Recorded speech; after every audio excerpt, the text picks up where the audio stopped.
I think we are live. Good afternoon, everybody. Thank you very much for joining me. And as always with these live streams, please let me know if you can hear me and see me okay. Vicky's giving me the thumbs up, so it looks like we are live. Welcome to this month's live Q&A, October 2022. Already, it only feels like 2 weeks since the last live Q&A. And quite a lot has happened. We're going to be covering all of the questions that I've been asked in advance from the BGG Guild, and then I'll be going to the live questions. We'll be here for about an hour and a half, as we are normally. Normally break these shows up into two halves. The first half is, as I say, I'm going to be going through all of the questions that I've been asked in advance on my guild over on Board Game Geek, and then we're going to switch to the live questions. So if you're watching this live right now and you have any questions for me, put them in the chat and start with the word question in capital letters. Vicky will see those and she'll transfer them into the document that we're working off, and we'll get through to them about halfway through. I'll also give you an update on the contest, who won the contest from last month, and how to enter the contest from this month. Other than that, let's jump in. Before we start, I just wanted to mention I'm feeling pretty drained today, so I've been quite run down for the last few days. Well, in fact, the last sort of week.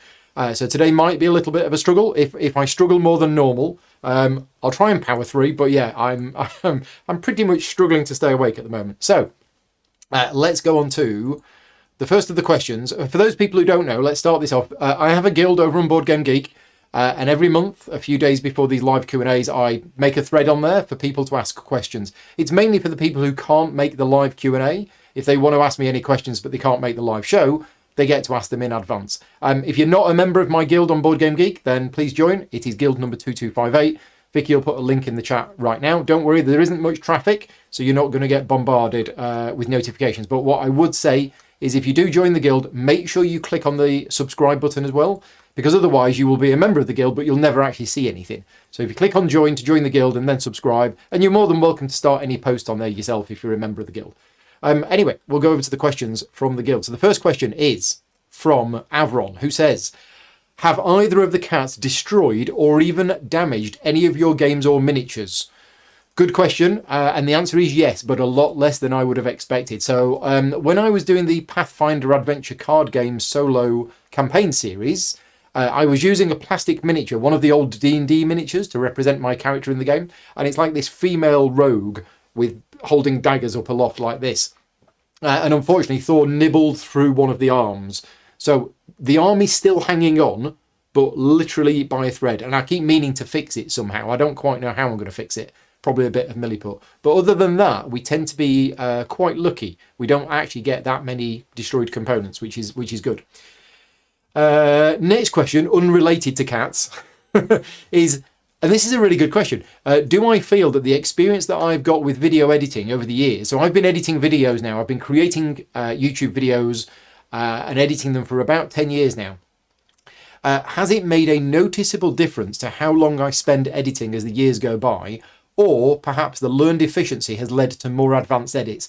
Both of those are true. When I first started doing video editing, and I was using a combination of Premiere Pro and After Effects and things like this, I was self-taught and I was definitely doing things very inefficiently. And over the years, I've learned certain tips. I mean, I've changed my style over the years. If you remember going back, 8-9 years ago, I did those fully animated 3D graphics videos. I did all of that myself. I don't do any of that anymore. But then I started doing sort of the digital overlays and more real-time stuff. And then when we got an upgrade to the internet, I started doing live streaming. So I've over the 10 years, the channel has changed a lot. But yeah, I've definitely learned a lot. I've learned a lot of shortcuts with the software, but I've also been able to do more stuff than I wasn't able to do before. And obviously I produce a lot of different types of videos. I do these videos like this. I do the live playthroughs, which requires a lot of live streaming setup, and then I do the edited videos as well. But yeah, Martin says, right, this is another good question. Should there be a quality threshold for games in order to get published? Now, this is a very open question, but he says, the background of where this all comes from is, with over 100,000 games in circulation, in parallel with the push to be environmentally conscious, and especially with several crowdfunding platforms now available, including optional digital playtests throughout the duration, yet, despite all of that, we still see average or below average games hitting shelves and end up in discount bins. So the simple answer to this question is no, right? The question is, should there be a quality threshold for games in order to get published? No, there shouldn't be a quality threshold, because Peak Hope actually follows this up with the question of, if the answer is yes, then who should be the judge of that? Now, personally, I absolutely agree that there are still dozens and dozens of games coming out every year that would not meet my quality threshold. Either bad designs, bad rule books, bad artwork, bad graphic design. Because artwork, you can make a game that's just like black and white on a piece of paper. It's not about whether the artwork is good enough or not. It's about whether the graphic design is good enough. So yeah, bad games are coming out all of the time. But I don't think there should be a quality threshold. What I would love to see, and when I become in charge of the entire universe, which I think, according to my calendar, is next week sometime, then I'm gonna basically put some things in place that are gonna make life better for everybody. Well, gamers, because they're the only ones that really matter. Which is that no bad game should come out. But again, that's all subjective. I would like games with no bad rule books. I would like games to be balanced. I would like games to have been play tested and everything else. But there are bad games coming out all of the time. Now, generally speaking, a lot of bad games, the responsibility is on the publisher. Ultimately, it is the publisher's responsibility. Because if that game doesn't succeed, then the publisher is the one that will pay the price for it. And therefore, hopefully, they will learn from their mistakes. And if they do decide that they want to publish another game, they will learn from it. What disappoints me, personally, is that there are still many, many, many bad games coming out. Again, bad, my opinion. Bad games coming out every year which are successful because of artwork, IP, miniatures, whatever. And those games, in my opinion, don't deserve to be successful. And there's a few companies that create games which are, big Kickstarter campaigns, big miniatures, big artwork, popular IP. The games are awful. But yet these companies do really, really well. And the reason why I think that's unfair is, on the flip side, you've got the small publishers of maybe just a few people that are spending years developing and designing a game which is an absolutely fantastic game, really solid, but it will only sell a tenth of what this big game does, even though the big game is terrible. Anyway, went off on a side tangent there. A bit of a rant about my personal thoughts on games. But no, I don't think there should be a quality threshold. I'd love there to be, but that is down to us as purchasers of games, as to, we need to make the decisions. And if we see a game which, is a bad game, we shouldn't buy it and we shouldn't give any money to that publisher. I don't know, what do you think? Next question. From Adumi, greetings from Germany. Got 2 questions. Right. With the new Too Many Bones stuff, hopefully coming early next year, will we see more Too Many Bones content on my channel again? Because they discovered my channel because I did lots of Too Many Bones playthroughs. Now, Too Many Bones is one of those games which I've spoken about a number of times on the channel, and it has a massive learning curve. And it took me a long time to actually break that learning curve and get to play the game. And once I'd been through that, I actually started enjoying the game. And then in 2021, I said at the start of the year, I am going to do a Too Many Bones video every month. Once a month, every month, I'm going to do a Too Many Bones video. And I got to about August and then I stopped, because it's not that I wasn't enjoying it, it's just everything else took over. And in fact, so those videos weren't sponsored, which means I was having to do them on my own time. And whilst I was enjoying the game, covering a game every month meant it was actually taking up too much of my time, and it was getting in the way of the other stuff that I wanted to cover or needed to cover. So I ended up stopping for a couple of months, saying, oh, I'm going to get back to this, and I haven't got back to it. So the reality is, I just don't have the time, whereas I would have loved to have carried on, and I'd love to carry on even more. But looking at my schedule for the next 3 to 6 months, I honestly cannot see me being able to fit it in again. Because, if we focus on Chip Theory Games for a minute, who make Too Many Bones, I've got Hoplomachus Victorum and I've got Hoplomachus Remastered. If I do anything regarding a game from Chip Theory Games right now, it will be to do an entire solo playthrough series of Hoplomachus Victorum.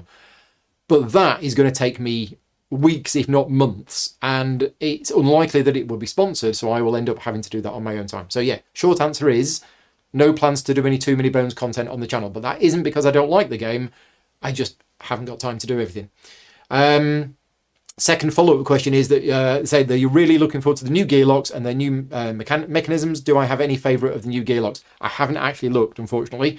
I don't, whilst I enjoy the game, it's not something where I would look at the stuff that's coming out until I actually got it to see, whether I'm only going to start looking into it in detail when I get it and I'm going to start playing it. Because otherwise, I will read all of the stuff and I'll go, oh, that sounds interesting, but it's taking up brain space. When I should be learning other stuff. Next question from Andy Pelton about the Arkham Horror the card game. How much of this have I played? Andy says he knows that I've done playthroughs of Carcosa and Forgotten Age. Yeah, pretty much 90% of my plays of the Arkham Horror card game have been live streamed. When I was just getting into the game, I played the original campaign, The Night of the Zealot, a few times with different people. I have done an entire live playthrough series of the Forgotten Age, and I've done an entire live playthrough series of Carcosa.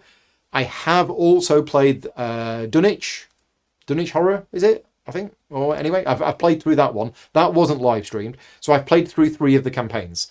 How do I rate the campaigns that I've played? I really enjoyed Dunwich. I also really enjoyed Carcosa. It was quite a while between playing them, so I'm not sure which one I preferred. Carcosa definitely did a few things a little bit differently, but there were certain parts of Dunwich that I really enjoyed.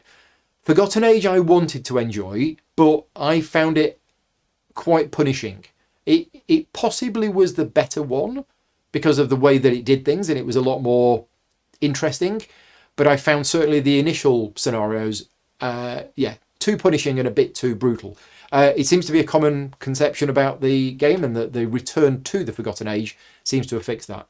But yeah, it's really tricky for me to rate them because I remember playing them and I remember bits about them, and I can't hand on heart say, oh, this one was definitely better than that one. Each one had their good moments. I'm also a fan of the base campaign that came with the original game.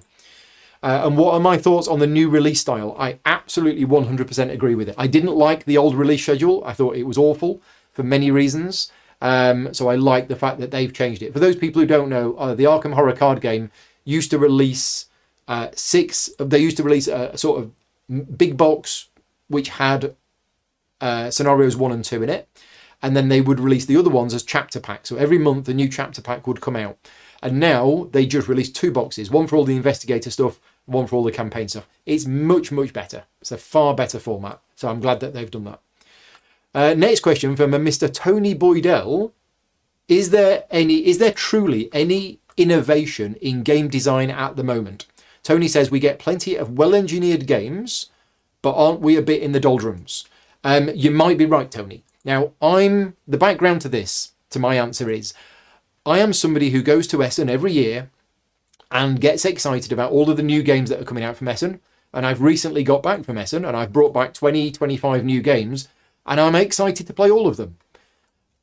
I don't tend to look at them and go, is this game innovative or not? I look at a game and go, did I enjoy this? Was this an enjoyable game to play? A lot of games these days are doing something a little bit different. But I think what Tony's getting at is that there hasn't been anything recently which is real innovation. I mean, if we look at one of the big hits from last year, Ark Nova, is there anything in Ark Nova which is innovative? It has lots of bits from various other games, and there might be. If you think that there is something innovative in Ark Nova, then let me know, because there might be. But overall, Ark Nova is a great game, and the fact that I think it didn't have anything new and exciting, it was a combination of lots of other things, but done in a very good way. That makes me excited. So yeah, if all of the new games that I brought back from Essen this year, if there is nothing innovative in any of them, that doesn't bother me. It doesn't bother me whatsoever. As long as those games are enjoyable to play and the rulebook's good, then I'm happy. But that is an interesting question, and I'm keen to know what you think. So if you're watching this live, or if you're watching this back afterwards, leave me a comment. Anything that I talk about in this live Q&A, we normally get, how many people have we got watching live? We get about 100 people watching live.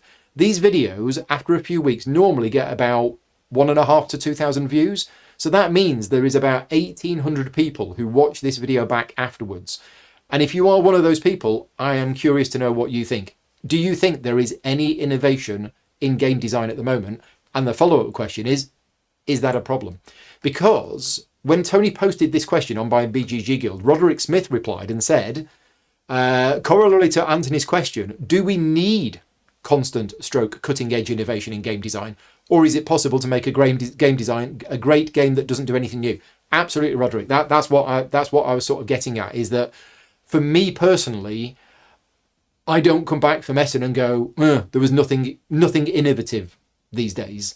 I don't mind as long as the games are great, and they're fun to play. That's fine. But that's down to Tony. It's down to people. It's down to games designers. Go and do something innovative. But I will caveat it with this. My other personal opinion is that just because something is new and innovative doesn't mean that it's good. So if you're a games designer and you're thinking, oh yeah, the game market is just boring at the moment and there's nothing new. Oh, I'm going to do something new. I know what I'm going to do. I'm going to have a game where people eat the dice and then we count how many of them. No. Sometimes innovation can go too far with ideas that don't work. Obviously that example's a silly one, but what I mean is I have seen a number of games in the past where somebody's tried to do something new and it just doesn't work, and they're doing something new just for the sake of it. Right, next question. This is from Andy Pelton again. What is the most overproduced game you have seen? Now, this is one of the questions that I think needs to be turned into a question on the guild, because I'm curious to see what everybody else thinks. So if Chrissy is in the chat, we have the first question to put on the guild. Or Andy, you might want to put the question on your guild yourself. Have a chat with Chrissy so that you don't put the same question. But we're going to have a question on the guild. So yeah, this question is going to be asked on the BGG guild. And if you want to contribute to that question, then just head on over to the guild. And Andy says, what is the most overproduced game you've seen? And if you're watching this live or whatever, you want to put some comments in the video, let me know. I'm not sure what the most overproduced game is that I've seen, but I wanted to touch on, first of all, my personal opinion, my thoughts on what defines an overproduced game, because I think there's a very big difference, and I've written it down here.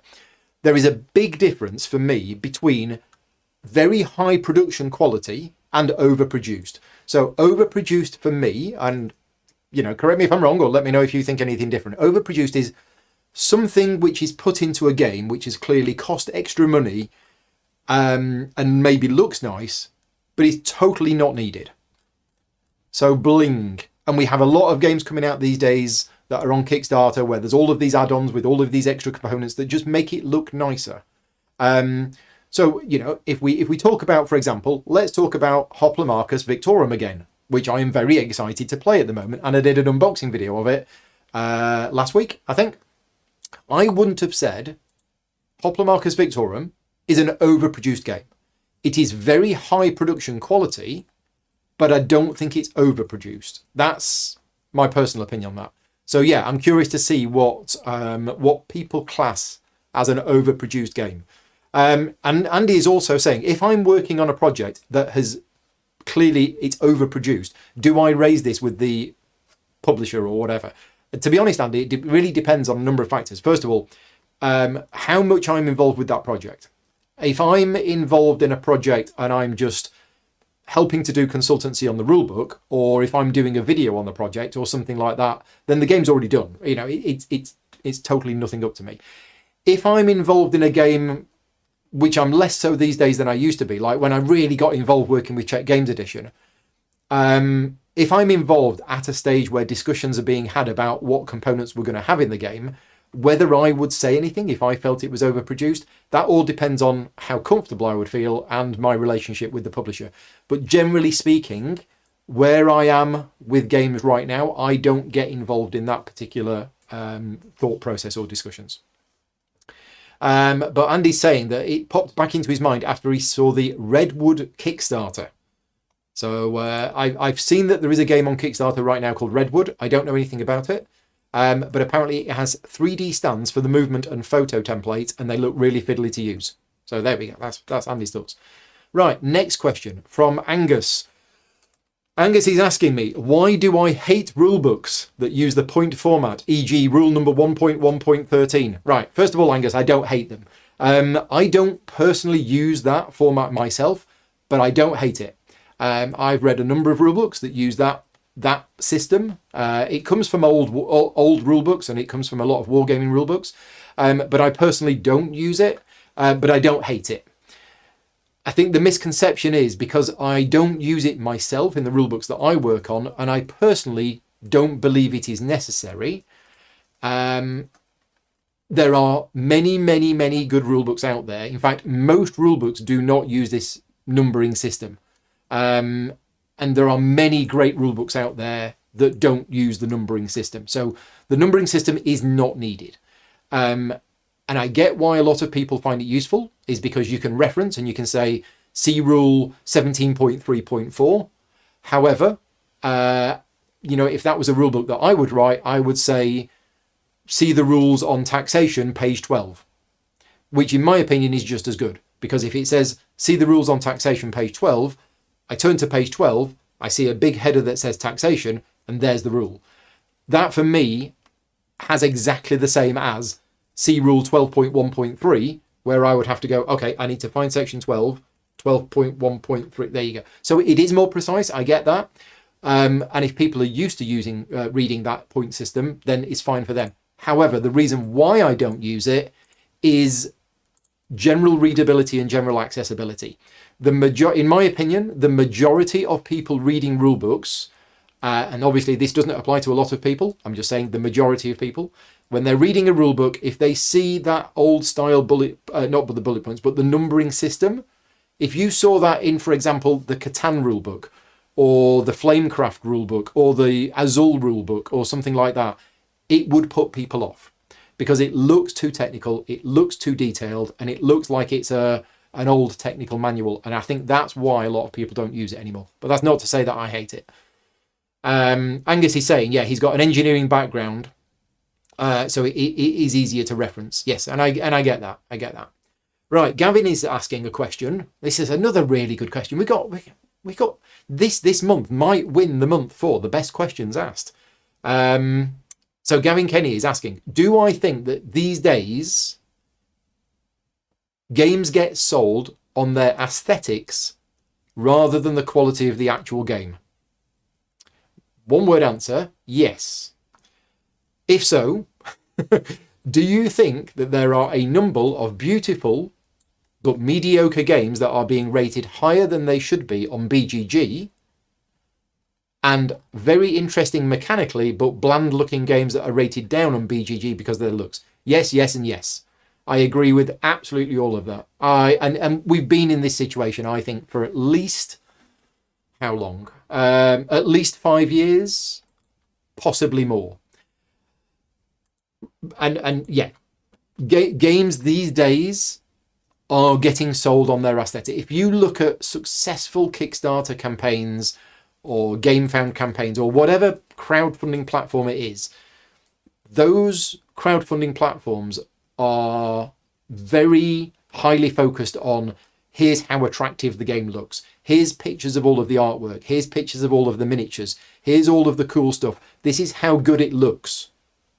And there's actually not much about the game itself until later down the page. And that's just life. That's how it works. That's how it sells. So yeah, there's definitely there are people out there who are buying games purely on their aesthetics and not looking into the details. I'm not saying everybody, but I'm saying it is a big factor. And you are absolutely right. There are a large number of games that are mediocre games, but they look nice. So people are buying them because they look nice, and people are rating them higher on BGG. The ratings on BGG is completely up to you how you use it. But when I use it, I rate the whole package. I don't just rate a game highly on BGG because it looks pretty. But I think a lot of people do. And also there are bland looking games that are rated down on BGG because they don't look very good. I think that's just how it is. Looks sell. Always have done, always will do. Next question from Matthew, a board game related one. In my experience, do I think that Endless Winter is better with a few expansions added to it or simply with the base game? That's a very good question. I mean, I've played Endless Winter a lot. I've probably played it about 12 times in total. I've played the base game probably about 6 or 7 times, and I've played with each of the expansions once or twice. I'm not, to be honest,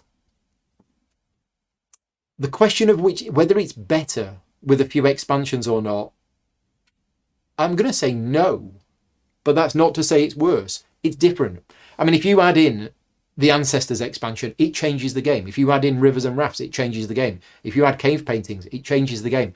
I don't think any of them make it any better as a game, and I don't think any of them make it worse. And I know that's a bit of a cop-out answer, but I was sitting down last night looking at this question, and I thought, honestly, truly, do I think any of these expansions make it better or worse? And the answer was no. So, yeah, that's my honest answer.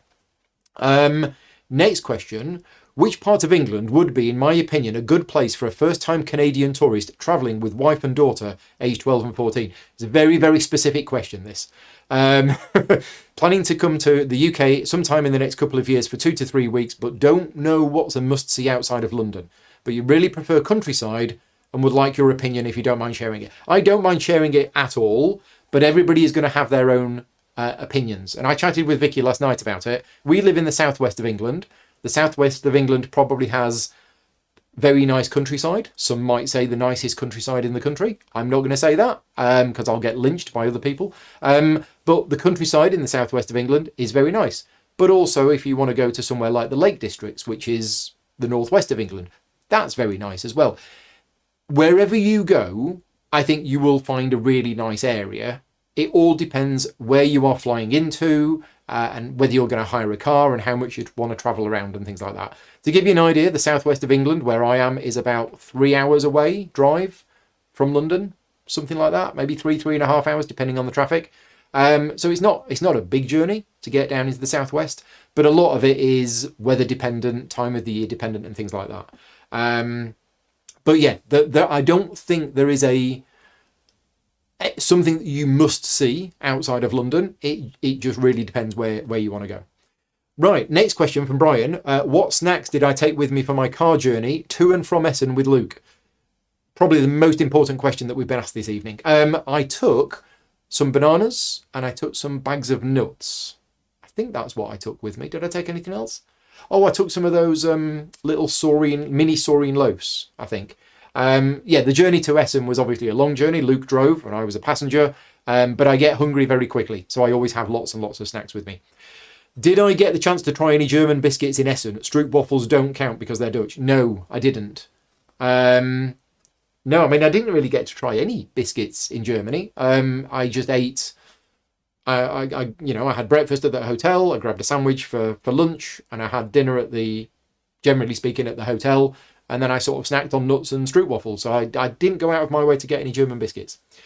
Brian also wants to know what is my favourite flavour of wagon wheels.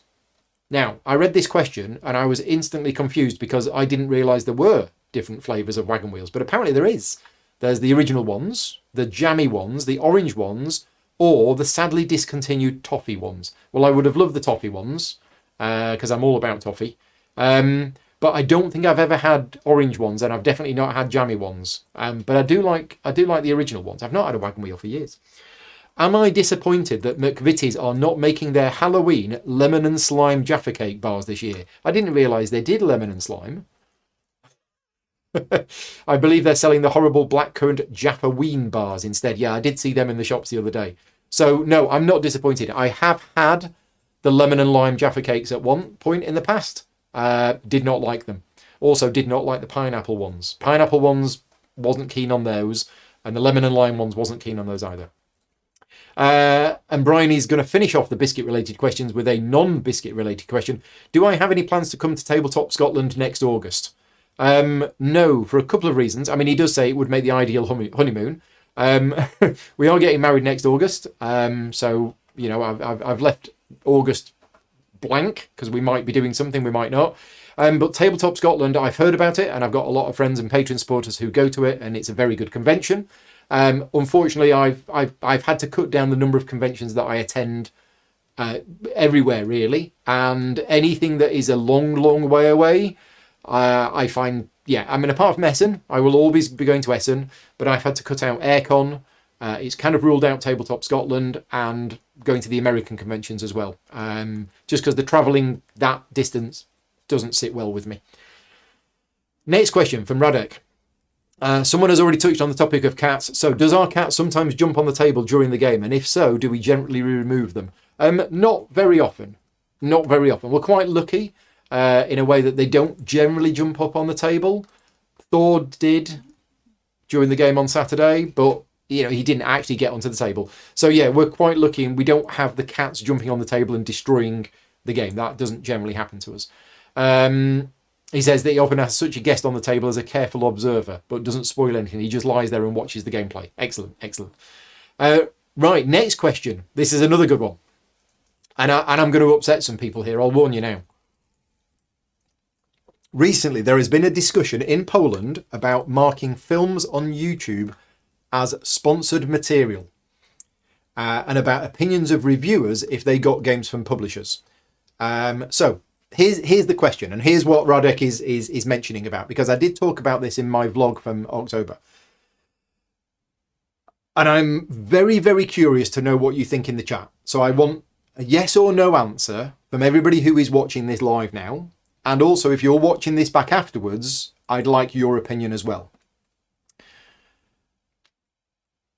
It's very, very clear that if a content creator such as myself was paid money to produce a video, that we should mark that video as paid promotion.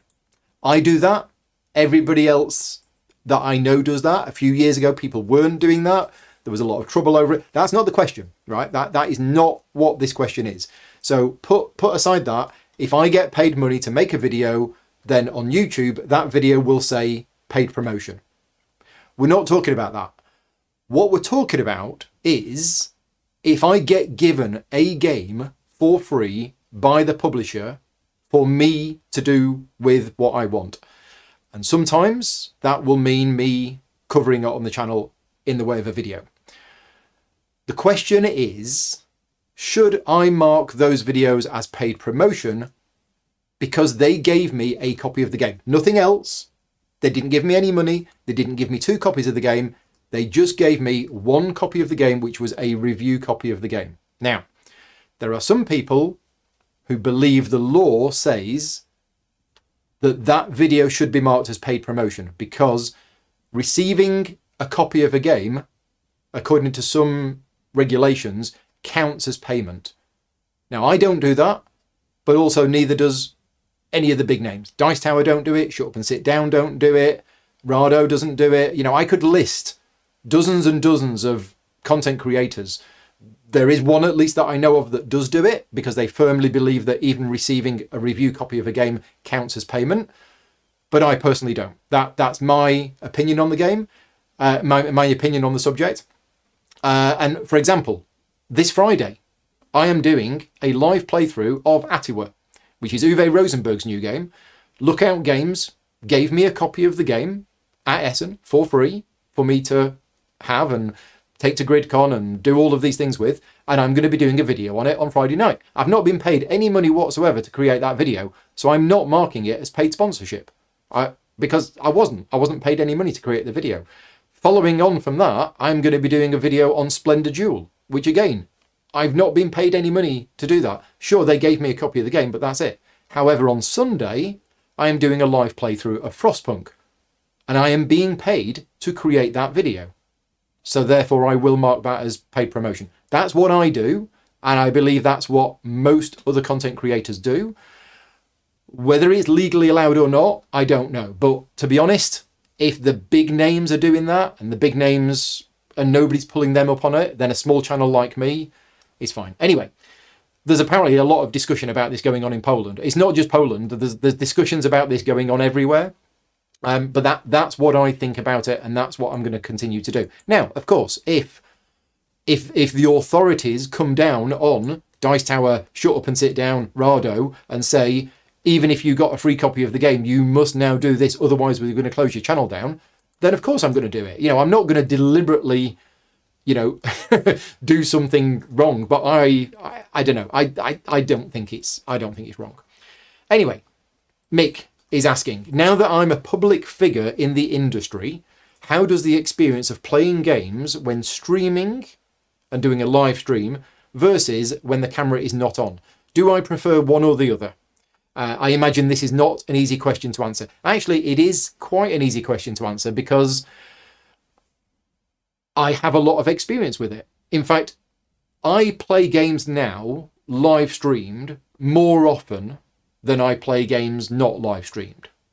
It's probably roughly 60-40, I think, maybe 70-30. So yeah, I live stream games or doing games on video more than when I'm not doing games on video. It is more stressful. It is a lot more stressful doing a live stream because I'm looking at the chat, I'm making sure the microphones are working, all of the technology and all of the stuff. It's a huge amount of effort, especially when I'm also teaching the game, I'm playing the game, and I'm checking that everything's working fine. It's a lot of extra work. So therefore, when I'm playing a game outside of that, it is a lot less stressful. And therefore, is it more enjoyable? It's not actually that much more enjoyable. You might think the obvious answer is surely it's more enjoyable because it's less stressful. I do so many live streams now that I'm used to it. So for me, I don't mind which it is. But yeah, there are definitely differences. The other big thing is whenever I'm doing a video and a live stream, and I know a lot of you watching this already know this, but for example, on Sunday, we played Lord of the Rings Journeys in Middle-earth. Me, Vicky, Mark and Sally, we played it. It wasn't live streamed. We played it downstairs. So I got the game out, I set it up on the table, and we played the game. If we were live streaming that, I would have spent probably about an hour and a half to 2 hours setting up the room, setting up all of the different cameras, getting the microphones ready. Most people who watch videos on my channel just turn on and go, oh, Paul's sat there playing a game with his friends. They don't see the amount of hours of preparation that's gone into just setting everything up and moving everything around. And when I'm not live streaming, I don't have to do that. Next question from Mick. Is it odd being internet famous in terms of going to conventions?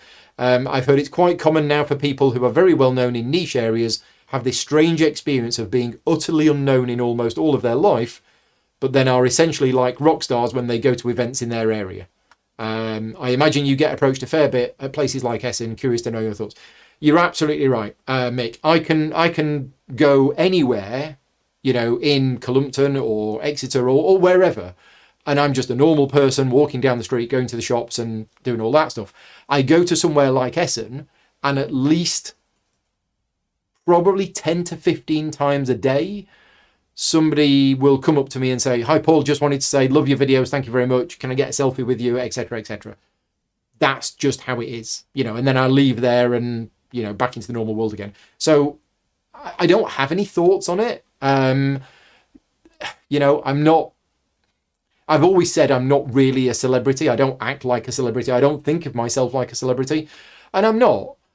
Having people come up to me and say that they enjoy the content that I create, that's great. That makes me feel good because it means, I'm creating content and there are people out there watching it. And that's good. So yeah, it gives me a nice warm feeling. And if you're one of those people who has ever seen me at a convention and is too nervous to come over and say hello, just come over and say hello, because it makes me very happy if you say that you've enjoyed the videos that I make. It probably was a little unusual when it started happening, but now that it's been happening for a few years, I'm kind of used to it now. It's still nice, and I don't get carried away with it all. It's just, it's just a nice thing to happen. What does my local gaming group think of the experience of games when you stream them? Do they just forget, or are they camera conscious? I don't know. Since you asked that question and since I read that question, which was yesterday, I haven't seen any of them, but it is something that I'd like to ask them. Now, a lot of them are patron supporters of mine that are on the Slack channel. So I'm curious to know whether a lot of the regulars who come round, Peter's been on a lot of videos, Arthur, Paul Snuggs, Rob Turner, Rob S, lots of local friends have come round. Rick's been here quite a bit. Rick's in the chat now. So yeah, that is more of a question for them. Is when they are here and they are playing games around the table, does it feel different for them?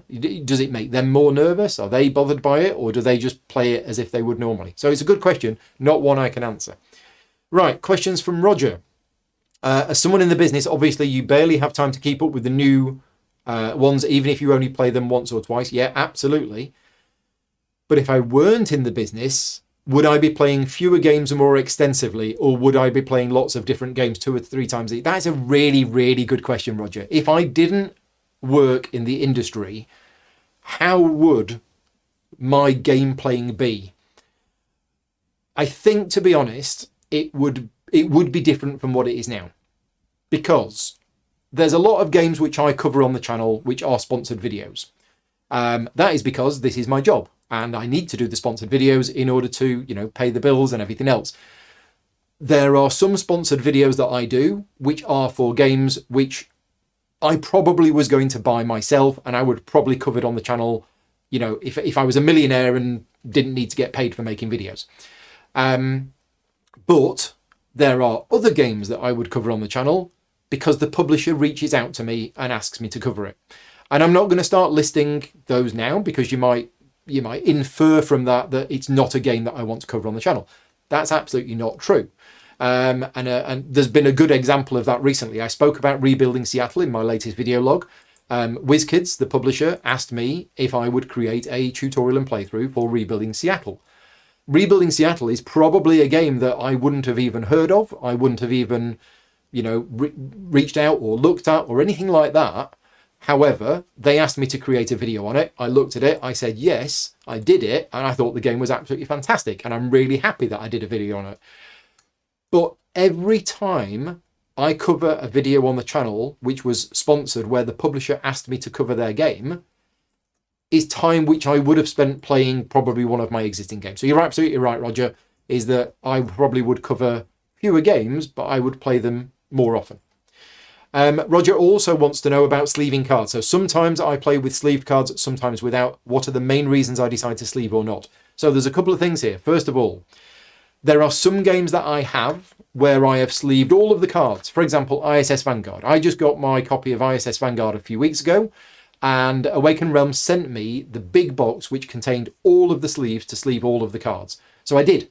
I sat there for a few hours one night and I sleeved all of the cards. Now, ISS Vanguard, there are a number of cards in there which you never shuffle, and they do not need sleeving.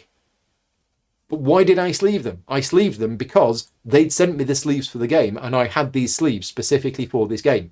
So, I sleeved them. If you look at another side of the argument, Lord of the Rings Journeys in Middle-earth. Even just this afternoon, I have decided to buy some sleeves for my copy of Lord of the Rings Journeys in Middle-earth. But I'm not sleeving all of the cards. I'm only buying like 4 packs of the mini cards. I'm only sleeving the cards which get shuffled regularly. So Lord of the Rings Journeys in Middle-earth has hundreds of cards in there. And sure, if I really wanted to, I could just sleeve the whole lot. But personally, I don't see the point in me sleeving 100 item cards when I'm only going to occasionally take one of them out. They're never going to get shuffled. I mean, I could sleeve them to protect them, but I'm not going to sleeve them. And then other times, if you've watched any of my Endless Winter videos, the Endless Winter videos, we didn't use sleeved cards. Now, my copy of Endless Winter is sleeved. I had to unsleeve my copy of Endless Winter to do the videos on it because unfortunately the overhead lights that I've got reflect so much with the overhead camera. Now, I can fix that by putting extra lights in and turning off the overhead lights, but for that video, or for those videos, I decided to unsleeve the cards. So generally speaking, my decision on whether to sleeve cards or not is, are those cards shuffled? If they're not shuffled, then I probably won't bother sleeving them. That's generally it. Finally, last question from Roger. Have I ever tried Lou Pims? He prefers them to McVitie's Jaffa Cakes as he thinks the chocolate tastes more chocolatey and the orangey more orangey. But perhaps they just travel well than McVitie's. He lives in Canada. So I've never heard of these unless I have. So Tony, who lives in Belgium, was at Essen and said he had something for me which he'd forgotten to bring with me, which he has recently, like this week, put in the post. And I think this might be what Tony said he was going to send me. Let me know, Tony, if it is. Because as soon as I saw that question, that name rang a bell. Right, next question from Alex. We're going to finish up all of these questions and then we'll do the contest and then we'll go to the live chat. In the last Q&A, Alex asked about winning and losing and whether I preferred losing or winning by a large margin or a narrow margin. And I didn't fully answer Alex's question. He said, I spoke about winning but not losing. So if I lose a game, Would I prefer to lose by a large margin because my opponent played a better game, or would I prefer to win by a narrow margin, knowing that I could have won? To be honest, I think I would prefer to lose by a narrow margin, because then I knew that I played well and I knew that victory was in my grasp and I just missed out. If I play a game and you win with 90 points and I end up with 4, I'm not going to enjoy that. I'm going to go, either I'm not very good at the game, or the game is broken, or you were cheating, or something was wrong. I mean, that's an extreme situation, but I like close games.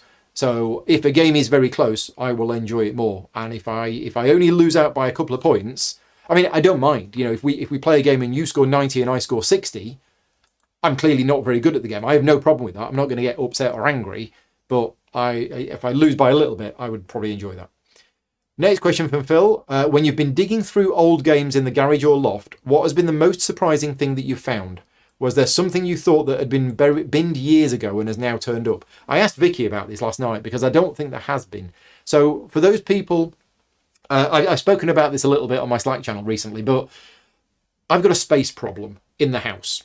I've got shelves everywhere. We've got games all over the house. We've got games in 3 different rooms. We've got games all over the attic, and I've simply got too many games.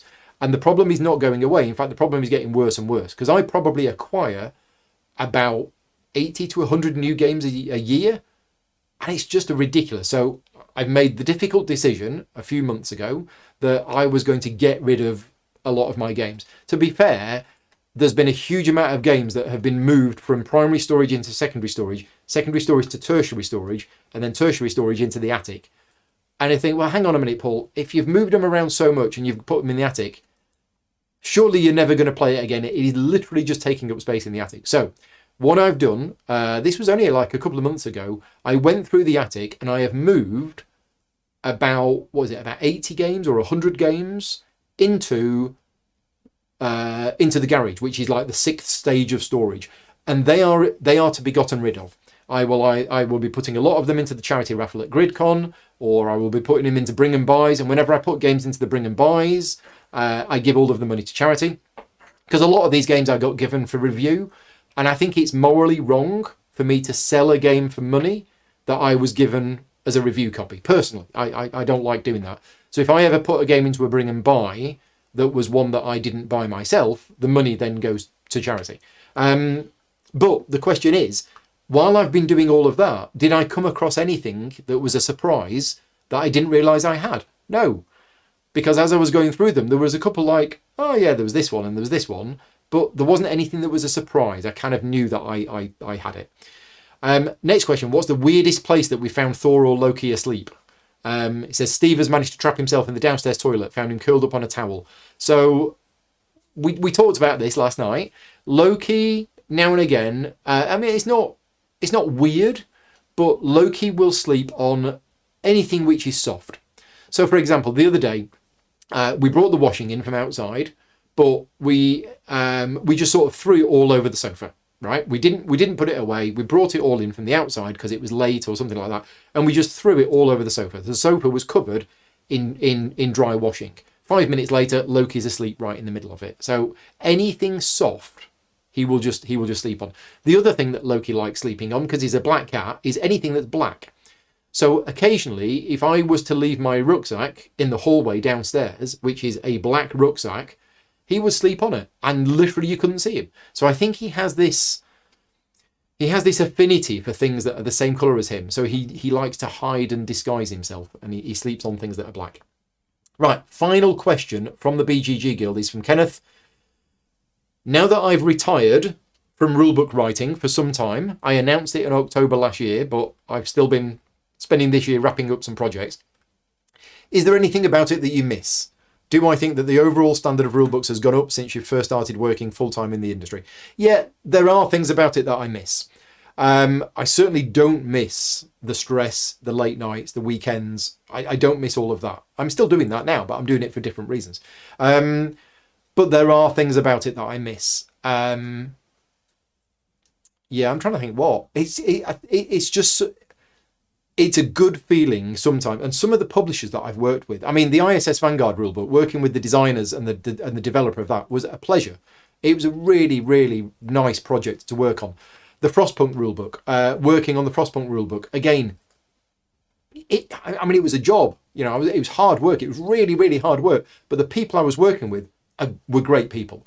And I don't get that opportunity now. I mean, I work with publishers on videos, but it isn't as intense. I mean, there are some days that I was working on, you know, the Frostpunk rulebook where I would be speaking to the designers and the developers and everything else for like 5 hours a day for like 2 weeks, just working on these rules and working them out and everything else. And it was fairly intense. I don't have that level of discussion and interaction now with people. And when it's a really good team that I'm working with, that I do miss. The other bit that I miss about the rulebook work is that whenever I was working on rulebooks, I always insisted on we follow my procedures and processes that I put in place for that. And it's always nice when you see that happening, when you see a nice folder structure with proper version control of documents and everybody's working on the same version, and you see it happening, and you see this machine, this engine turning of, oh, we're now on version 11, these people have checked it, the graphic designers fixed the comments, we've now got version 12. Has all of the comments been fixed from version 11? No, the graphic designer missed 2 of them, make another comment in version 12. You see that process. It's this living process of watching this rulebook evolve from a very rough outline to the final version. And that it's enjoyable to be part of that. Right, that's it. Thank you very much to everybody who's asked all of the questions on BGG. And as I said at the start, if you want to join the guild on BGG, there is very little discussion there. You are welcome to post any new threads on there if you want my opinion on things or anybody else's opinion on things. So guild number 2258, feel free to join. We're going to take a short break now.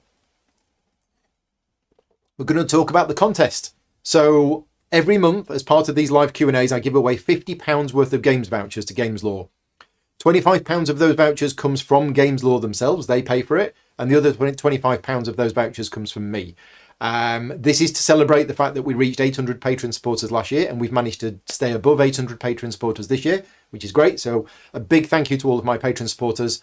And as a wanting to give something back, that's what we do. So Games Law put in £25, I put in £25, and every month we give away £50 worth of vouchers.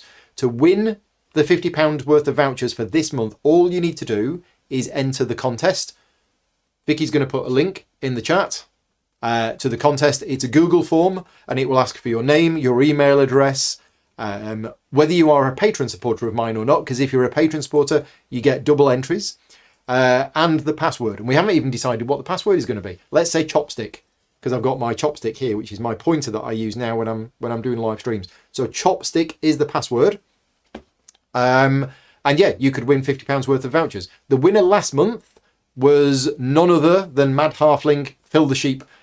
Well, congratulations, Phil, for entering. And I think Phil said yesterday that he entered the contest literally at the last minute, because the contest is open right now, but you have until the day before the next live Q&A to enter. So if you're watching this video live, click on the form, enter the contest now, so that you don't forget. But if you're watching this back afterwards and you think, oh, it's too late, I missed the live show, you can still enter the contest all the way up to when's the live Q&A going to be next month? The live Q&A in November is going to be the 30th.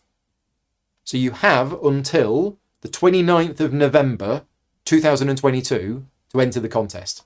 And as I mentioned earlier on, we normally get about 1,500 to 2,000 views on these video logs, on these Q&As. Guess how many entrants we have to the contest? We have about 130 people enter the contest. So it doesn't cost you anything to enter, and you could win £50 worth of games voucher. So a big thank you again to Games Law for the £25, but also a big thank you from me to all of my patron supporters that make not just this video possible, but a lot of the other videos as well. Right, are we done? Can we go and have dinner and lie down, or have we got some? We've got some live questions. Right, okay, let's go to the live questions. First one is from Brandon. Am I going to BGGCon? I am not going to BGGCon. As I mentioned earlier on, I don't get a chance to go to the American conventions anymore for a couple of reasons. The main one being that, I love them. BGGCon was fantastic. Gen Con was amazing. Origins. I enjoyed Origins as well. Not as good as the other two, but I enjoyed going to them. Unfortunately, I don't travel well. and I suffer from a lot of various stresses and anxiety and things like that.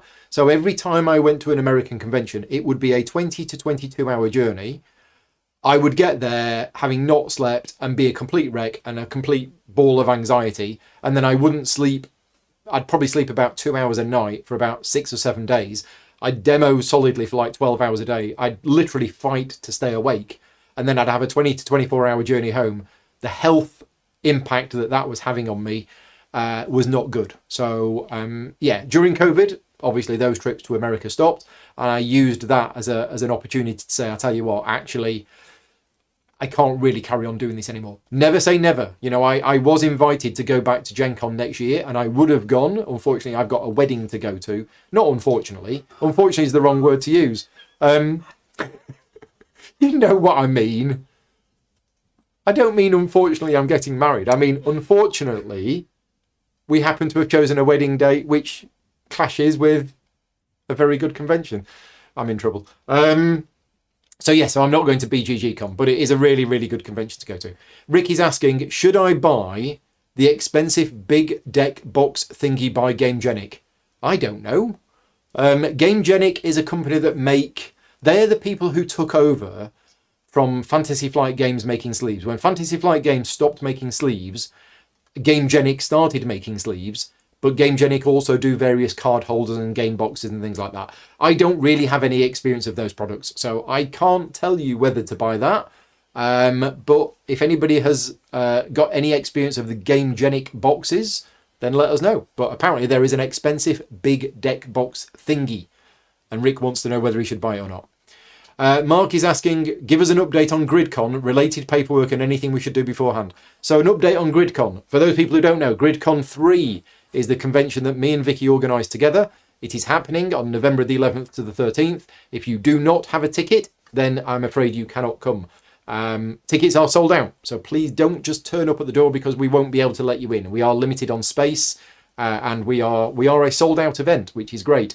But it is still taking us about 2 to 3 hours a day of admin. And it always surprises me. We've been running conventions now for a few years, and it always surprises me just how much work there is to do. The things that I've been doing this week is we've been designing the lanyard badges. They are now done. They've gone off to the printer.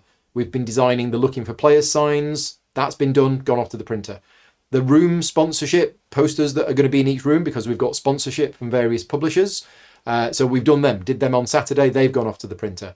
Or did I do them on Monday? I can't remember. No, I did them over the weekend. What have we done today? We've done something today for Gridcon. Or have we not? Every day we're doing something for Gridcon.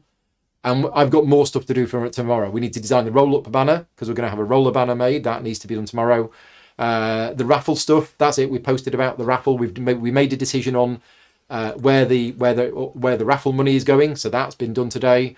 We've got the library to finish. We've got the raffle prizes. There's still a lot to do.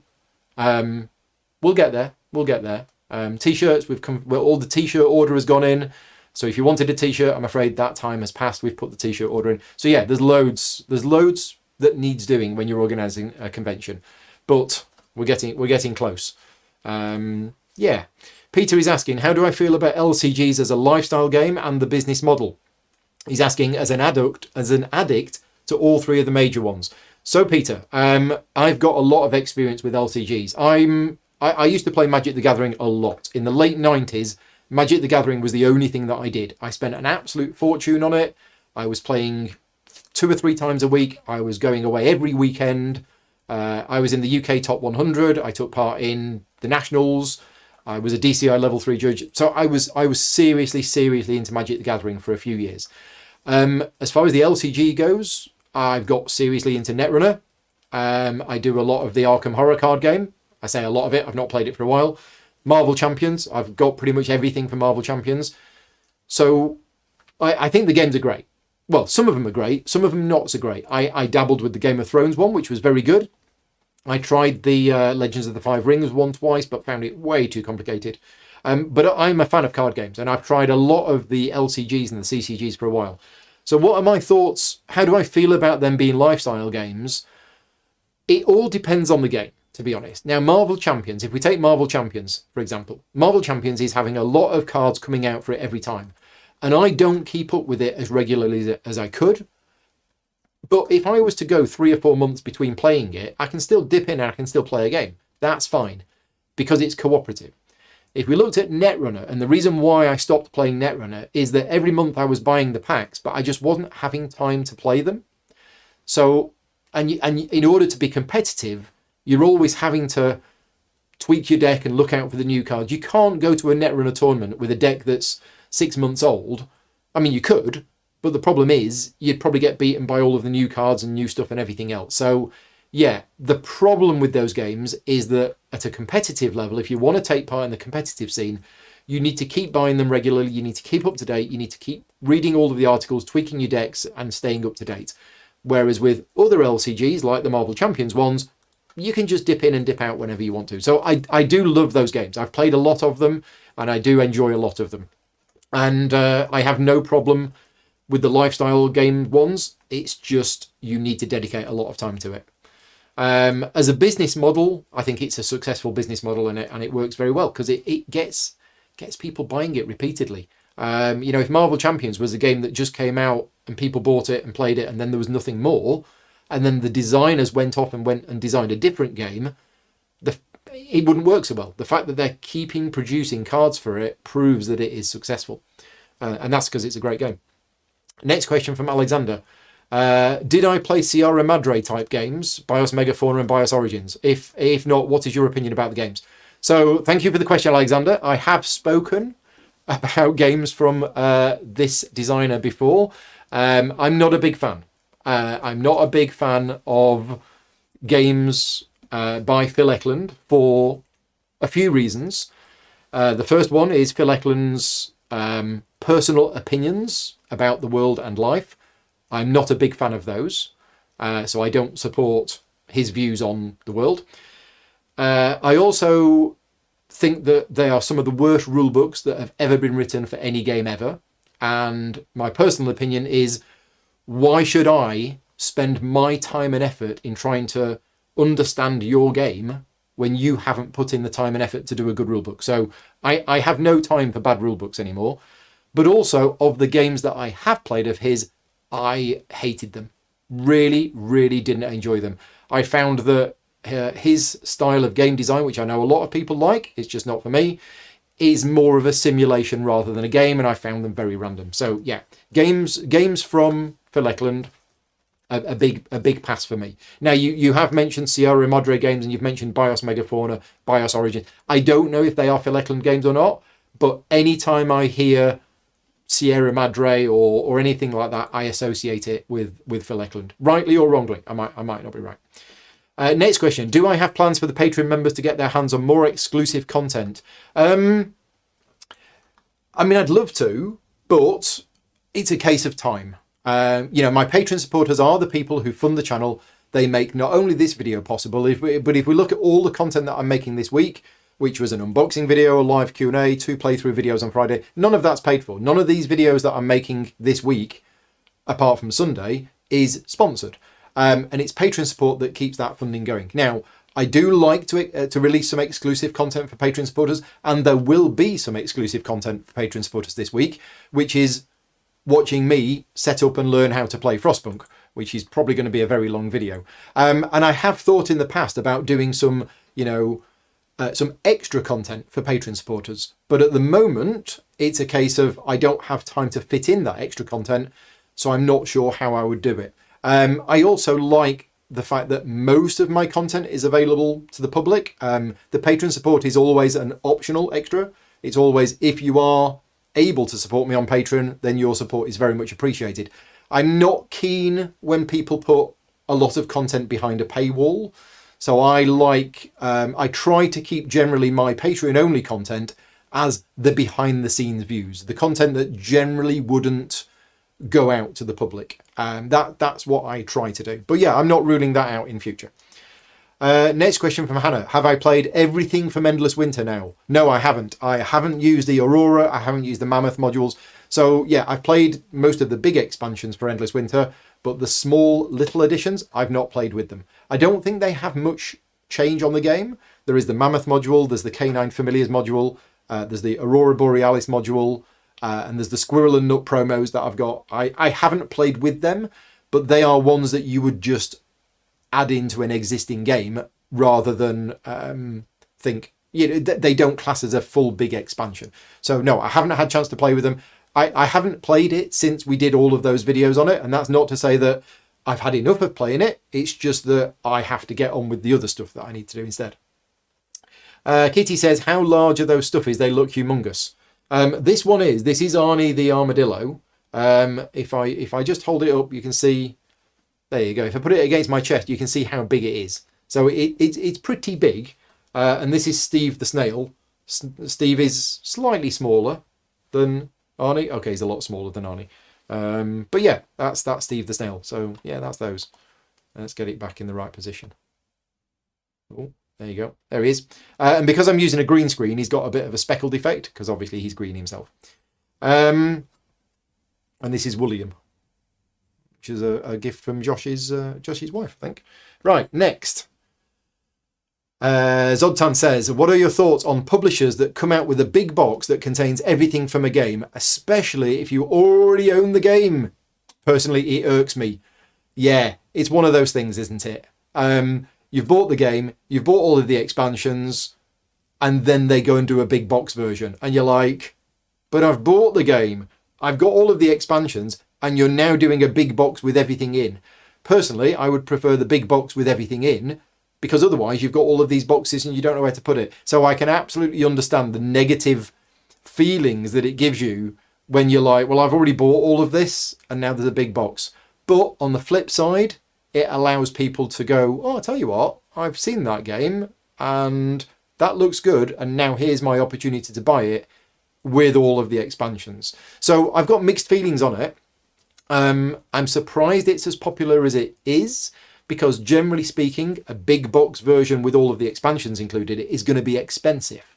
And if the target audience for that is people who don't own the game, then the price point of getting into that game, for example, let's just pick on one thing that I'm expecting to arrive at some point is Kingdom Builder, the big box. Now, Kingdom Builder is a game which I enjoy. I really enjoy Kingdom Builder, and I only have the base game. And Kingdom Builder has 1 billion expansions. Thankfully, I now have a professional relationship with Queen Games, who did a Kickstarter for a big box version of Kingdom Builder. And they said, Paul, would you like a copy of this to cover on the channel? And I said, yes, please, because I really, really like Kingdom Builder. And I would actually love to try some of these expansions. So it's great for me because I only had the base game. That base game will then be given away or, be put into a charity raffle or something. And I will get a big box version with all of the expansions. So that's great. But as I say, if you've already got all of the game, you're thinking, oh, I wanted the big box version. So yeah, I got mixed feelings on it, and I can understand that it would irk some people.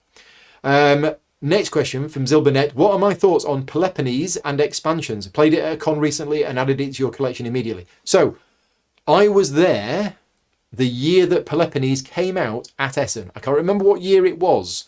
I'm thinking it was probably about 10 or 12 years ago would be my guess. So I'm going to guess 2010. Somebody tell me if I'm right or not. And I remember Paul Bryant from Games Law. I don't know if Paul's in the chat. He's probably not. But yeah, Paul was there that year, went over with us. And Paul was playing it in the hotel room and really liked it as well. So I remember playing it and I remember liking it. But I haven't played it really since. I didn't pick up a copy of it myself. I think some friends of mine picked up a copy. And I played it a few times with them. And from my memory of playing it, I enjoyed it. And I've heard the expansion was good as well. But it's really nice that a game that is quite old now is still being played and still finding its players. So, cool. Jerone's asking, did I finish my Stroop waffles? Yes, thank you very much, Jerone. Your Stroop waffles, to be honest, Jerone, I'm not sure the Stroop waffles that you gave me actually made it back to the UK. They may have been consumed on the way home. One packet did make it back to the UK.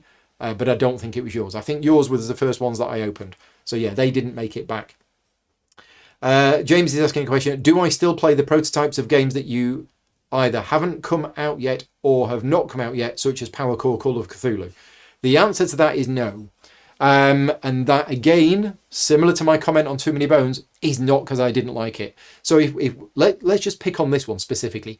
Power Core Call of Cthulhu was a game that came out on Kickstarter from Board and Dice and failed. It really didn't do very well. I think it actually funded, but nowhere near the funding level that they wanted, or maybe they cancelled it when it had just got, I can't quite remember.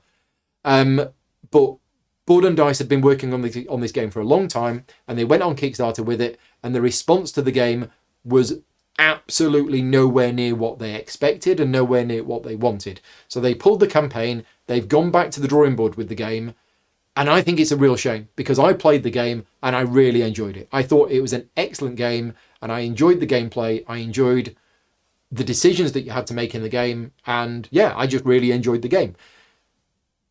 Have I played it since? The answer is no. And it's, I'm sounding like a bit of a broken record. It's time. Everything, but most of my answers that are always no is simply because I don't have time. Did I think Power Core Call of Cthulhu was a good game? Yes. Do I still have the prototype? Yes. It has been moved to the attic, but I still have the prototype. If I had a free weekend and somebody came over and said, I fancy playing Power Core Call of Cthulhu, do you want a game? I'd say yes. But I don't have the time to fit that in. So generally speaking, the prototypes that I've got of games which I've covered on the channel, I won't then play again. But that's not because it isn't a good game. Now, sometimes as well, quite often in fact, when the final game comes out, it is quite different from the prototype. So also, another angle to this is, if I get a prototype copy of a game, let's say Unconscious Mind, okay? I have a prototype copy of Unconscious Mind. I am learning how to play it tonight, and I'm actually going to be recording a playthrough video of it next Tuesday, which is going to be a Patreon exclusive, but then the video will be edited and it will go up on the Kickstarter page. Will I then play Unconscious Mind again until it actually comes out? And the answer is no. And that is because I already know, I've spoken to the designer, that he said, look, Paul, the prototype that you've got and the game that we're going to do for the video, we've already made a couple of tweaks. And during the Kickstarter campaign, as backers play it and people start playing it and play testing it, there might be some more tweaks. So part of me is thinking, why am I bothering playing this game when I know that this game is going to change between now and when it comes out? I'd like to, right, I played the game, I've got an idea of it, I've got a rough idea of how it plays. Now I'll wait for the final copy to come out. Next question from Teddy.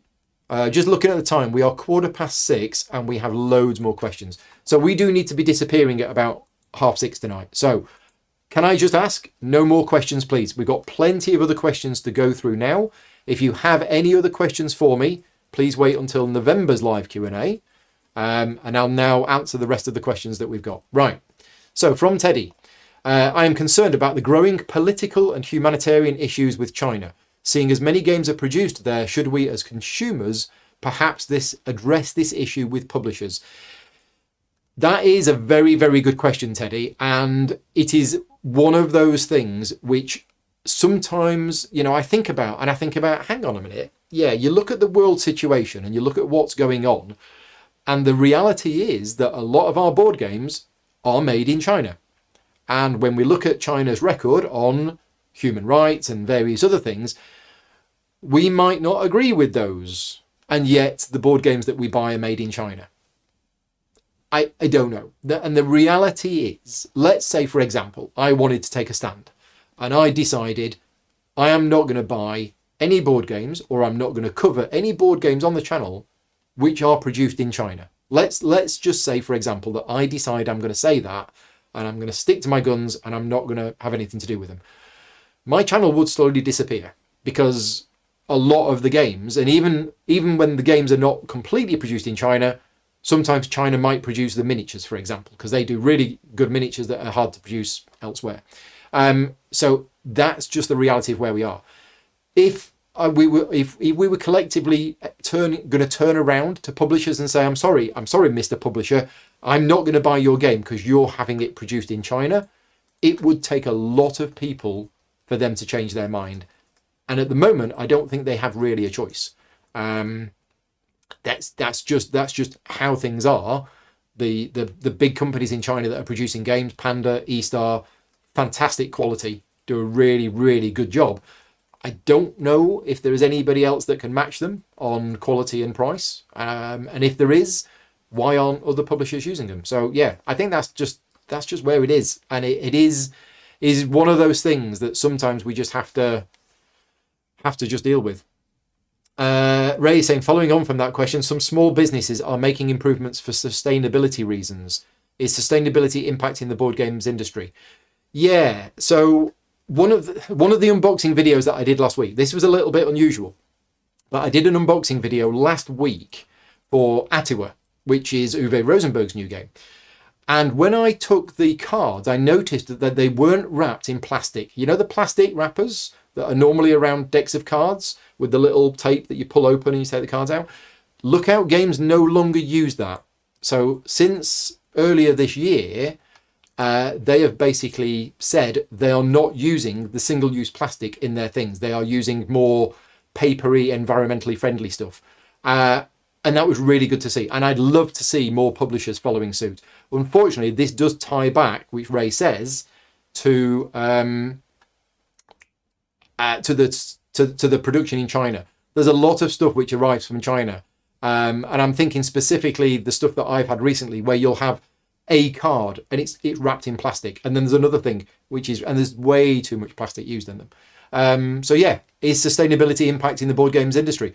I'm not sure it is, because we are still seeing huge numbers of new games coming out, being produced in China, filled with single-use plastic. Yeah, it's a bit of a problem. Devon Talks is in the chat. Hi, Devon. Good to see you at Essen. Thank you very much. And he sent me a super chat. Wow. $50 super chat. Thank you very much, Devon, for your support. I think that super chat does go to charity. I'm pretty sure it does. So I do appreciate that support. But yeah, anybody who uses the super chat feature within YouTube to donate money, for those who don't know, every single penny of my advertising revenue from YouTube goes to charity. And I think the super chats get bundled in with that payment. So I don't think I get any of that money from that super chat. It does all go to charity. So thank you very much, Devon. That's very, very appreciated of you. And that will be $50 that goes to, I'm not sure which charity we've decided gets the money this month, but it will certainly go to a good cause. Yes, much appreciated. If anybody does want to support me personally, Patreon is the way to do it. Patreon.com/gaming rules is the way that people can support me. That money does go to me. None of that money goes to charity. Some of it goes to PayPal and Patreon, but that money goes to me. And a few people would like to support me, but don't want the regular monthly contribution. The best way of doing that, to be honest, is to sign up to Patreon, make one contribution, wait for that contribution to be taken, and then cancel the membership. That is the best way to do it, because Patreon makes sure that all of the VAT and tax and stuff is all taken care of. Right, next question from Peter. How bad are we gamers at judging the complexity of games, especially with regard to family or gateway titles? Peter is often surprised by how difficult some popular concepts appear to non-gamers. How bad are we as gamers at judging the complexity of games for non-gamers? Generally speaking, I mean, I think I'm pretty good at it, but that's because I've got a lot of experience with that. And I've spoken about this issue before. There are a number of gamers that, because they are gamers and they've played a lot of games and they play medium or heavy games or whatever, that they go, oh, let's pick Uwe Rosenberg games, right? So let's say you're a fan of Uwe Rosenberg games and you play Feast for Odin, you play Agricola, and you play what other complex games has he done? Anyway, you play Uwe Rosenberg's, you play his complex games, okay? Then you go out and you buy Nussfjord, which is another Uwe Rosenberg game. And you go, Nussfjord, that's quite light. And you're absolutely right. Nussfjord is light when compared to his heavier games. Does that mean that you can get Nussfjord out at a family gathering on Christmas afternoon? No. And that is where a lot of gamers fall into the trap of, just because it's easy for you and just because it's a light game for you does not mean that non-gamers can understand this. And I've seen it. I've seen this happen many times before, where a gamer has tried to introduce a group of non-gamers to what they think is a relatively simple game, and it just absolutely blows their mind. And the downside is they just don't enjoy it. They don't enjoy it, and they get a bad opinion about the games and a gaming hobby. So if you're one of those people, please don't use Nussfjord to teach families how to play games. There are so many games out there that are accessible for families right now, and more are coming out all the time. They're the ones that you should start with. Next question from Tyler. Any trips to the US coming up? No. Rewind. Rewind a little bit and talk about that. But yeah, sitting down and playing a game with you in person would be fantastic. The closest we can get is moving our virtual hands around on Tabletop Simulator. Andrew is asking, which board game should you get your Secret Santa this year? I don't know. What's the limit? Tell us what the limit is. But yeah, I don't know. I don't ever take part in those Secret Santas myself because, first of all, I'm not a presents person. I hate buying presents because I'm so worried about getting the wrong thing. And also, I don't like, generally speaking, presents being bought for me. And that is because every time somebody gets me a present, which is something that I either don't want, don't need, or already have, it gives me bad feelings. They've gone out, they've spent their money, they've spent their mental energy and time in buying me a present, and it's something which I don't want, which I then can't get rid of. So I end up sitting here with it in the house, taking up space. And it's like, I didn't want it. So the whole idea of presents for me is just, it fills me with it triggers my anxiety. So the idea of a Secret Santa is like, no, that's the worst thing for me. I would literally never be able to make a decision about what to buy anybody. Suggestions in the chat or suggestions from Vicky are So Clover and Just One. But you never know who you're buying for. What if you're buying for somebody who doesn't like party games? I don't know. Yeah, and I don't know what the limit is. Next question from Peter: as virtual game testing becomes all pervading, is the practical physicality of the final product suffering? A little bit, and especially during lockdown when people were using online tools to test their games more often than not. Thankfully, there are a number of publishers who don't fully rely on online playtesting of games. They have the nonce to understand that, oh, wait a minute, this isn't going to work practically. So I don't know, Peter, if you've got any, do you have any thoughts on games which you think have come out which you've gone, oh, wait a minute, this doesn't work physically? This is probably a fault because they play tested it online and they didn't actually see how it would really work in practice. It's a good question though, and yeah, there are a lot of people who are using, Tabletop Simulator or other online tools to play test their games, and that's great because we need that testing, because the more testing that takes place, the better the games are. But you've got to remember at the end of the day that somebody's going to make a physical game of it. There are certainly some that we've played online where you've gone, oh, that's so much easier to do online than it is in real life. And there is a possibility that, the people developing the game and the people designing the game relied on that online testing so much they didn't realize, oh, wait a minute, now that we've actually got a deck of 4,000 cards that need to be shuffled at the start of every game, maybe this isn't going to work. Next question from Fab: what is the best sandwich to eat one-handed while playing a game? Best question of the day. Best sandwich to eat one-handed while playing a game.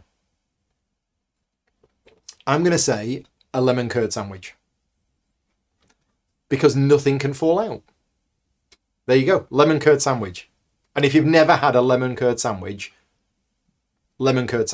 on white bread, and I don't eat white bread, but lemon curd on brown bread I don't think would go. Georgios says, was there in Essen any hidden gems? I kept getting asked that, Georgios. Every night when I was doing my Essen live streams, people kept asking me, what are the hidden gems of Essen? I don't know, because I didn't spend much time looking around at other games. That is a good question for the Slack channel, for those people that were at Essen. It's also possibly a good question for the guild. Or it's a question for the chat. If you were at Essen, and if you're watching this video back afterwards, also let me know in the comments. If you were at Essen and you found a hidden gem, let me know what it was. Because I've not been reading any of the reports that have come out from Essen. all I've heard about is all talk about the big hot games that I already knew about. But if there was a hidden gem of Essen, which is a game which you hadn't heard of before, not many people were talking about it, but you played it and it was really good, let me know so that I can then let Georgios know. Next question. Jaffa cake flavoured coffee from Vicky Stevens. No, I don't. I mean, coffee with a dash of orange in it works. You get orange thingy, whatever it is, in coffee. Do you get chocolate in coffee? Yeah. Okay, so chocolate and orange in coffee, therefore, right. I challenge somebody to put a Jaffa cake, an actual proper Jaffa. No. Well, just dip it in a coffee. There's the challenge. I want to see photos. I'm not going to do it because I don't drink coffee. In relation to the paid promotion subject, so Jonathan says, to the extent that channels rely on getting games early to get eyeballs, isn't that even more valuable to the channel than getting the game for free, or whether they are paid to make the video? It's a good question, Jonathan. So this is following on from the discussion that I had earlier about paid promotion. And you're absolutely right. It's different for me. As I said earlier on, every single penny of my advertising revenue goes to charity. So for me, when I cover a game, whether it gets 1,000 views or whether it gets 10,000 views, doesn't make me any money. Absolutely no money whatsoever. But I don't know any other content creator who gives all of their advertising revenue to charity. So let's say that I'm a content creator who relies on advertising revenue, okay? I would be absolutely desperate to get games early. And this is one reason why I give all of my advertising revenue to charity, is because if I didn't, then I know that I have to get that game early and I have to cover it on the channel early because I need the views. And I don't want to be driven by that. And I know some content creators, they are driven by that. Some of them will deny it. But I know for a fact that some of them are desperate to cover games before anybody else, because then they'll get the views. And if they get the views, they get more subscribers. And if they get that, they get more money from the advertising revenue. And that is just the thing. That is how it is. I'm not driven by that whatsoever. You know, obviously I'd like the views because I'd like people to watch the videos. And the more views I get, the more money we raise for charity. So it is an element of it. But I think what Jonathan is saying is getting a game early more valuable to them than getting the game for free? Generally speaking, because of advertising revenue, yes. But whether they are paid to make the video, yeah, as I say, for me, it's different because I don't make any money from the channel itself. Next question from Tony. How often do I get to play games that I consider in my top 10? Not often enough, Tony. Games that are in my top 10. Through the Ages. When was the last time I played Through the Ages? Well, I play it on the app all the time, so I get to play that quite often. What else is in my top 10? Mage Knight. How often do I get to play Mage Knight?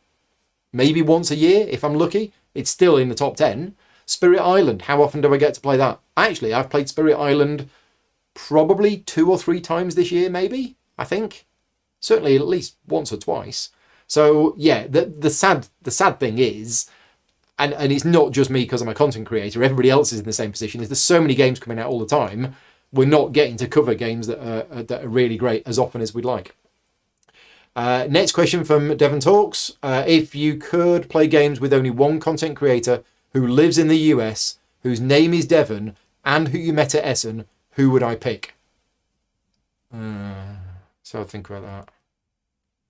No, I'd have to get back to you on that one. It's difficult. I'm only saying that because I know he had to go. He's not here.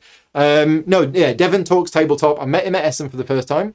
And I didn't recognise him at the time because we were in Essen. We all had masks on. And it's actually quite difficult to recognise people with masks on. But we got chatting at the Chip Theory Games booth on the Sunday and he gave me a card. And then I went back and I looked at his channel. I was like, oh, I've actually watched a couple of these videos. So yeah, go and check him out. He's on YouTube, Devon Talks Tabletop. Great channel, lots of different types of content on there. And I've reached out to him and said, look, love to do some collaboration with you at some point, which I would like to do. Again, it's just time at the moment. Ian Turner says, are there any gaming rules events planned in Devon? Well, there's Gridcon, except we've moved Gridcon to Somerset, but it's only just in Somerset. As far as I'm concerned, it still classes as Devon. I hope nobody from Taunton's watching. So gaming rules events planned in Devon, other than Friday nights round at my house and the occasional games weekend, which doesn't happen very often these days. But no, nothing, no gaming rules events planned for Devon, other than the stuff that's happening in here. Question following on from the one asked in a previous Q&A. Where's the end of these questions? Oh, that's there. Right. Okay. We're overrunning a little bit. So next question from Kay Hewitt. Who would make the best board game designer and why? Stevie Wonder, Pingu, or Paul Gascoigne? We had that. No? I don't understand. The question following on. Okay. Vicky will let me, because that was a question that was asked last time. Oh, we asked who would win. Okay, so it's a similar question, variation on a theme, is who would make the best board game designer? So last month, the question was asked, who would make the best, who would win, Stevie Wonder, Pingu, or Paul Gascoigne? What did we say? Paul Gascoigne. Who would make the best board game designer?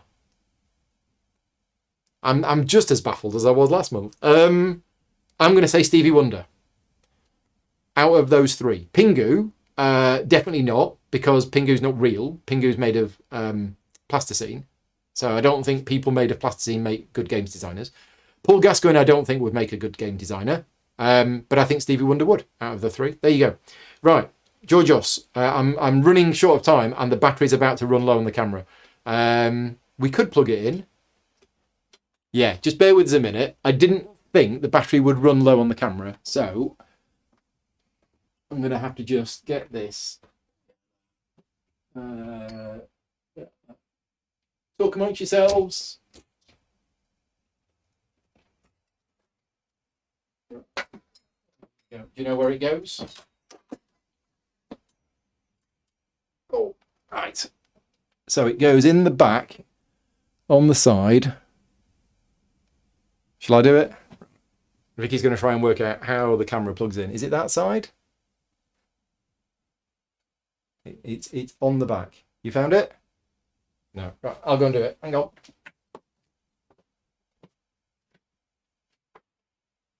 I think it goes in there. Yeah, can you see where it goes? I can't see. Right, I think we have power. We have power. Hey! Right, so next. What irritates me the most in a player of a heavy Euro game compared to what irritates you the most during a filler game? Oh, that's a good question. So what irritates me the most when I'm playing a heavy Euro game is when we're playing the game for the first time. Okay, so whenever I'm playing a heavy Euro game and we're all sat down and we're all playing it for the first time, it's new to all of us. And the first time that you play a game, I believe the objective of that game is to learn the rules, see if you enjoy it, push and pull buttons and levers to see what happens, and then after that, you can then you then know how to play the game. The first time I play a heavy Euro game, it's a learning game.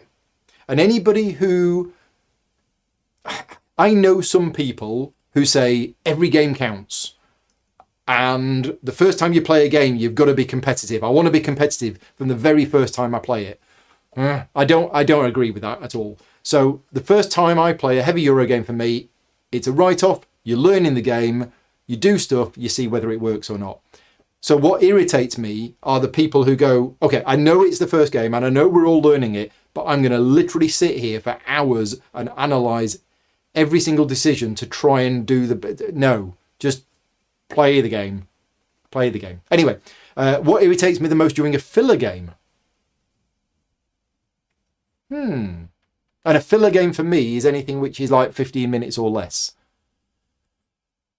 I'm not sure. I think what would irritate me is the assumption from some people that because it's a filler game, that means you can just mess around and do random stuff and be silly. There are some filler games which are still very good games and should be played properly. If you go into a filler game going, oh, well, it's only 15 minutes, it doesn't matter. I might as well just play random cards and shove this up my nose and do silly stuff. It's like, no, we're still playing a game. It doesn't matter how long the game is.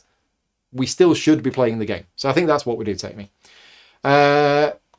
Randolph is just catching up, curious what I thought of Deal with the Devil. I actually talked about Deal with the Devil in my last video log. So rather than repeat everything here, if you check out my video log from, when was it, a couple of weeks ago, it's labelled as the, I think it's labelled as the September, no, I think it's the October video log, but I basically talk about all of the games that I've played in the last few weeks. And I do talk about Deal with the Devil in that video log. Short summary, it's an absolute work of genius. It's a very, very clever design. It's a unique game. There's nothing like it out there.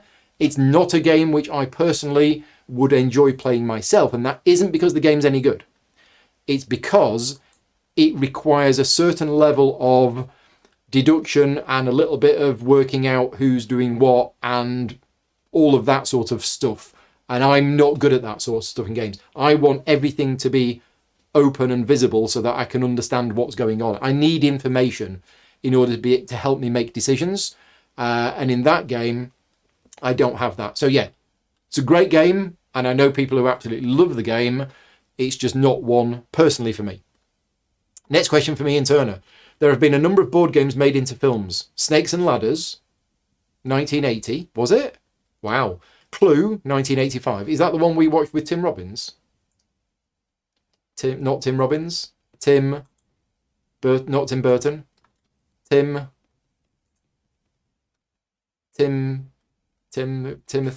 Curry.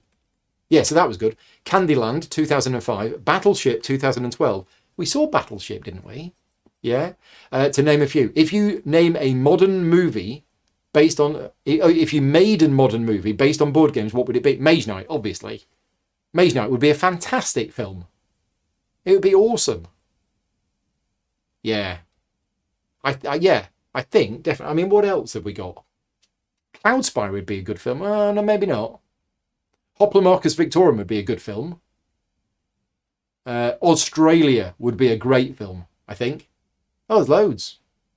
Yeah, I'm just looking through the collection here. Batman Gotham City Chronicles. No, that would make a rubbish film. Nobody would ever make a film with Batman in it. Yeah, there's quite a few, actually. Endless Winter might make a good film as well. So, yeah, quite a few. Burn Cycle. Dune Imperium. Lost Ruins of Arnak. Loads. Yeah, loads of them. Next question from Ray. In my last monthly update, I gave more opinions than usual. I really liked it. How do you feel about it? So, yeah, for those people who don't know, I do monthly video logs. Every month, I talk about all of the games that I've played in the month. And they are not live. They are pre-recorded and they are edited and they go out on the channel. And I do them one a month, just like I do these one a month. And prior to this month, in all of my monthly, in all of my video logs that I've done for the last few years, every time I get to a game which I was paid to produce content for, I always erred on the side of caution. I always said, oh, and I played this game, but I was paid to make content for this video, so I'm not going to tell you anything about it. Oh, and now there's this game, and oh, I can't tell you anything about that one either. And it got to the point where I was getting frustrated with myself. I was getting to the point where I was thinking, hang on a minute, half of the games that I talk about in these video logs, I basically skip past and don't really talk about them. So I was getting a bit frustrated. So I've made the decision recently, and I started doing this in my last video log, that I'm going to step over that line which I drew in the sand of I will not give my personal opinion on games that I was paid to create content for. That is a line which that is a thing which I have had for years. And I'm not saying I'm going to completely step over that line and everything's going to go chaos, but I've stepped over the line a little bit. And what I'm now doing is in my monthly video logs, I am giving my honest opinion about the games, whether I was paid to create the content for those games or not. And my question was to anybody who's watched that video log is that okay? And the general response that I have had from people is, yes, Paul, you've been around a long time. We know you well enough. We know that what you say is the truth. We know your opinion on a game is not going to be coloured or tainted by the fact of whether you got paid to make the video or not. That's the general response that I've had from people. So did it make me feel better? Yes, for two reasons. First of all, I'm able to share my thoughts on it because, like I keep saying, I'm a gamer just like you. I have my own thoughts on these games, and I want to talk about these games. I want to give my opinions of the games, and I want to talk about the things that I liked and things that I didn't like about the games. I'm not going to start doing that at the end of a paid video, you know, like Frostpunk, right? I'm doing a sponsored video for Frostpunk on Sunday. I can tell you now, I already love the game. But let's say I didn't. Let's say Glass Cannon Unplugged contacted me and says, Paul, we'd like to sponsor you to do a playthrough video for the game. And I said, okay, because I need the money, thank you very much. And I did the video, and at the end of the video I went, well, I didn't really like that. It wasn't very good fun on a paid video. I'm not going to do that, okay? But on my monthly video logs, I can be a little bit more open. And feeling the freedom to be a little bit more open about things and having the general feedback from the people who've watched it have said, yes, we like this and we trust your opinion and we know you're not just going to, you know, shill games or anything like that. So yeah, I enjoyed it. Another question from Ian is currently designing a wheat-based baked goods game. There are 3 resources valued at 1 to 3 victory points: scones, jam and cream. Would you place the jam or the cream as the top resource? Well, obviously the jam, because I think the law of the world, if you look it up, is it's scone, then the cream, then the jam.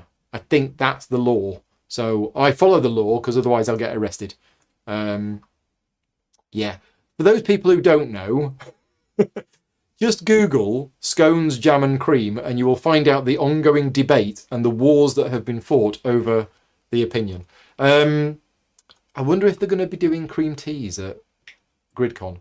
Oh, if they do a cream tea at Gridcon, it'll be hilarious to see what they do. Right, next question from Peter. Is it possible that you at some point could make a video about your top 10 best solo game experiences? I could, Peter, but I mean, I could probably do, I'm not saying I could do that right now, because me with my top 10s, and one of the reasons why I stopped doing them, is I was spending a huge amount of time. And I've spoken to Rado about this a few months ago, because my top 10s were taking me about a day and a half to 2 days to create. And he was blown away. He says he does his top 10s in like 2 hours. And I'm like, well, how? And he says, well, first of all, I just write down my top 10 and then I just talk about them. Well, for me to decide what's in my top 10, that takes me forever. I have to look through my entire collection because my memory isn't very good. Rado, he just went, oh yeah, top 10 games, I know that, I'm just going to write them down.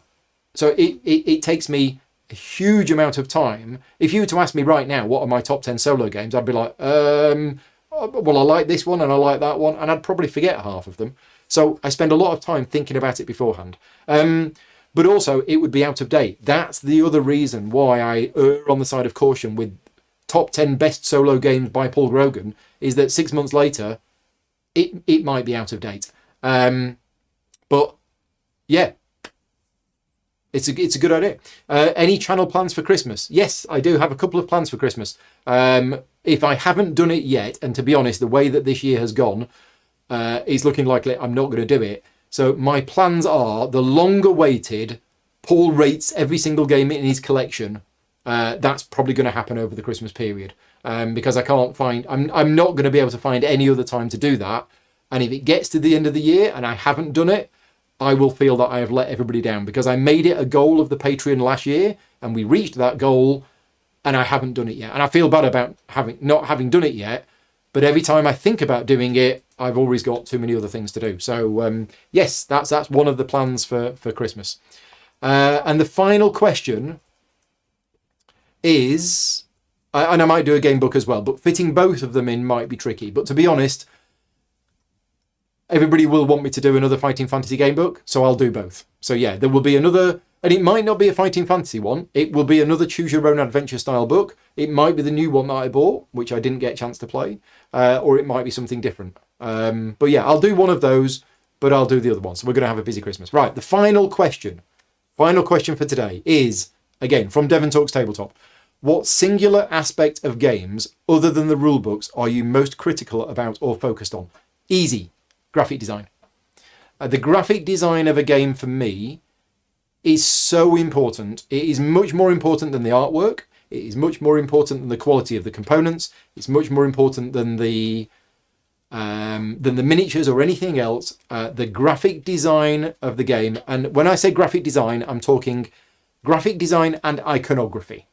And there are certain games out there which have loads and loads of icons which are so intuitive. And the one that comes to mind is Carnegie. Artwork and graphic design by Mr. Ian O'Toole. So he did the artwork and he did the graphic design, but very often it is a different person doing the artwork and the graphic design. But Carnegie, the back page of the rulebook for Carnegie has a complete list of all of the icons in the game and what they do.